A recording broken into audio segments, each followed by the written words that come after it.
Shalom, shalom. Peace, Israel. It's Brother Zaquan from Prophets in Babylon Camp down here in Tampa, Florida. I'd like to give our glory, honor, and praises to Yahweh, Bahashem, Yahweh Shai, Bahashem, Rachaha Kodash. Double honors to the elders and apostles of Great Millstone who teach and read well. Peace and salutation to the hopeful elect scattered abroad. Alright. As you can probably hear, I'm doing it in transit. But I don't know. I'll probably have the video up in the beginning of this lesson. Or I'll just probably have it up on a replay. But this video is showing, Jake is standing up. Another Jake coming behind him. It looks to be as if they're, I don't know if they're friends or however it may be. But this Jake was just standing with this other Jake. And he pulls out a gun and just shoots him. And that's judgment. But it also goes to show you, the hatred our people have towards one another. And at the times you're coming into, about to get real deadly and real serious. And even with that, you can't be naive, because the scripts say what? Job 4:7. Remember, I pray thee, whoever perish, being innocent. There's a question mark there. That's a question. Whoever perish, being innocent. To somebody watching this video, you might be like, damn, like he ain't deserve that or something, But in reality, when you understand Yahweh Shema Shah, you understand the scripts, you understand that man he wasn't innocent. He did something that allowed him to be put to death. Bring it back, Job 4:7. It says, remember, I pray thee, whoever perish being innocent, or where the righteous cut off. And again, Salakia, bear with me. Like I said, I'm doing it in transit, So bear with me for any minor inconvenience. I don't want to make this too long. But, that just goes to show you Jake is being oppressed. And Jake is just over here doing whatever. Alright? And Jake, it's nothing for Jake to pick up a gun and kill their brother now. But that's also why the Lord is going to destroy this place. Isaiah 1:5 says, why should ye be stricken anymore? Ye will revolt more and more. Alright? Jake not going to come back to Yahweh Shem Yahweh Shai. Jake is not going to turn away from their wicked ways. Alright? Jake is not going to seek to be kings, and gods with a lowercase g. They just want to continue to be niggas and 2/3 eating crab, pork, shrimp, and lobster, going out partying, and just doing bullshit. The Lord said, why should ye be stricken anymore? Why put you through another captivity? Why do all that over again for what? The Lord said, you will revolt more and more. You're going to revolt more and more. You're just going to keep revolting more and more. As we know, Judah's the head tribe. So, whatever Judah do, the rest of the tribes follow. We know Judah's through. It says the whole head is sick and the whole heart faint. The head of all the tribes is Judah. And all the other tribes going to follow or something that Judah do. Judah's revolting. So all the other tribes said, man, forget it. We're going to revolt too. The whole head is sick and the whole heart faint. The whole head is sick and it must. Matter of fact, let me grab the next verse. Isaiah 1:6 says, from the sole of the foot even unto the head there is no soundness in it, but wounds and bruises and purifying sores. They have not been closed, neither bound up, neither mollified with ointment. Alright? Point is, our people are destroyed. Alright? And in this video, like I said, I'll probably have it replaying, and that just goes to show you, Jake don't have a problem with killing one another. Jake is so far gone, they'll pick up a weapon and just send their brother back to the spiritual realm. But obviously, like we said, that man, he obviously wasn't innocent. Yahweh Shem Yahweh Shai ordained that man's life, that day. But it just goes to show you, and times you're coming into, you're about to get so detrimental, and how much. And it goes to show you how much we need to seek Yahweh Shem Yahweh Shai that much more. All right, Matthew 24:12, it says, and because iniquity shall abound, the love of many shall wax cold. All right, and iniquity is sin upon sin. All right, people are just building up sin out here.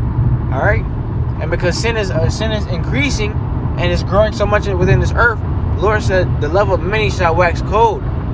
Meaning people, it's about to be a free-for-all out here, man. Nobody's going to have any regard for anyone, There's videos of people doing, social experiments of kidnapping children, in public areas, broad daylight. And nobody's even helping or even, saying nothing, It just goes to show you how much that spirit is already flowing within the earth. So how much more in that day and in that time? It says, and because iniquity shall abound, the love of many shall wax cold. But he that shall endure unto the end, the same shall be saved. All right. But he that shall endure unto the end, the same shall be saved. We're going to grab this. 2 Ezra 15 and 14. Woe, which means destruction to the world and them that dwell therein. All right. And who dwells in the world? 2/3. And the heathens. They all dwell in the earth. Spiritually, their mind is within the earth. Our minds, the men of Yahweh Shem Yahshai is not within the earth, because our treasures is not within the earth. Our treasures are within heaven, so that's where our mind is at. It says, for the sword and their destruction draweth nigh, and one people shall stand up and fight against another, and swords in their hands. All right, and the swords is going into the modern day gun, a weapon. All right, but for the point that a modern day gun, just like you see in the video, this man he picked up a gun and just shot this other man, in the back of the head. People and the times you're coming into, people gonna be robbing, looting, stealing, and you best believe, like the scriptures say, one people shall stand up and fight against another, and swords in their hands. People gonna be shooting each other down in the streets. It says, for there shall be sedition among men. Sedition can also, another key word and root word for sedition can also go into separation. Detachment. It says among men. It says, and invading one another, spoiling one another, robbing each other. It says, and they shall not regard their kings, or princes. The people are not going to be regarding the cops and these governors and these lawmakers. It says, in the course of their actions shall stand in their power. So whatever somebody has the power to do in that day, they gonna do it. And that man had the power to take that man's life, and he did it. And that's now. So how much more in that time? Yahweh Shem Yahshai is not playing. The Lord is constantly showing us day by day, as the days go on, that the Lord is turning this up. Yahweh Ratazah 2023 is the year that all prophecy comes to pass. It's about to get crazy out here. Yahweh Shem Yahshai has already been turning up, and he's about to drop the ball. The Lord is about to drop the ball. It says, a man shall desire to go into a city and shall not be able, when it's all else fails and this goes down, it'll be martial law and stuff. The military is going to be blocking off the highways and stuff. Jake going to be trapped in cities. In certain cities, cities are dangerous. Jake's got a lot of weapons in one city. There's going to be massacres going on, But a man shall desire to go into a city and he shall not be able. You're not going to be able to transfer freely, as I'm doing now, this in transit. I'm going from one city to the next. You're not going to be able to do this, unless you have that, that M to the O to the T to the B in that time, but that's another topic for another time. But it says, for because of their pride, cities shall be troubled and the houses shall be destroyed, and men shall be afraid. Men are going to be afraid, man. That's when they're going to be spoiling each other. Because they're not going to understand, man, what's going on. When the economy collapses, and you can't use money out here, people they're going to lose. They're going to go ape shit, man. The point is this: a man shall have no pity upon his neighbor, but shall destroy the houses with the sword going into the gun. Men, people are going to be spoiling each other's houses. Men are going to be running in. Your neighbor, for 10 years, is going to turn into your worst enemy. Because you can tell your neighbor, I got this mini fridge, I got this, I got that, I got, the whole nine. And when this all else goes down, your neighbor going to say, oh yeah, you remember you said you had this, that, and the third? Run me that. I need that. It's going to work full circle. So it says, but destroy their houses with the sword and spoil their goods because the lack of bread and for great tribulation. All right, so people are going to be destroying one another for the lack of food. And it's going to be great tribulation down here. And that man, obviously, it wasn't over the food. But the altercation wasn't over food with why this man lost his life. But the point is, within that time, in the times that we're coming into, the lack of food and because of tribulation, it's about to get even more detrimental. The Lord is going to turn it up a notch. All right, the oven's going to get a little hotter. The degrees turning up.